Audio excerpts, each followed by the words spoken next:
Assalamualaikum. Ger piye kabare Cah Bagus Cahayu? Poso ngene iki ya sing dinteni kan umume ya waktune buka ngono kae. Lah, wong aku ki ya ijen. Wis paling ya tuku wae to, Ger.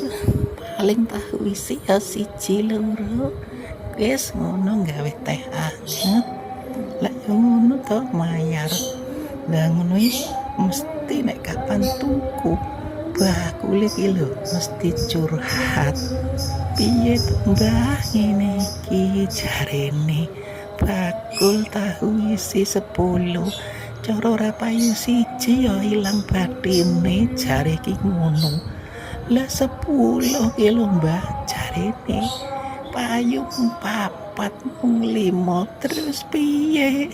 Ya tak jawab to Nger. Tak jawab ya sing sabar to yu patra bakul ki ya ngono kuwi. Kala-kala ki ya laris, kala-kala ya sepi, lah ya ngono to. Laris terus piye? Ya ora mungkin. Terus saiki lho kahanane ki lagi kaya ngene iki. Wong padha ra nyekel duit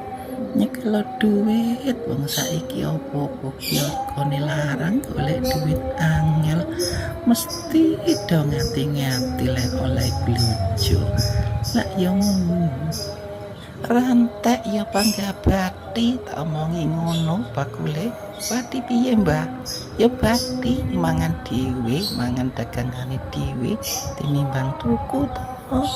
Nah wis dipikir kayak ngono ae ben padang pikire ayo ngono Ger. Pokok saiki ya kudu sehat, kudu semangat, kudu kuat. Wis kuwi kuncine. Nek ra kuat yo ndonga njaluk diparingi kuat. Wis ngono Ger ya iki aku yo karo ngenteni buka iki. Assalamualaikum.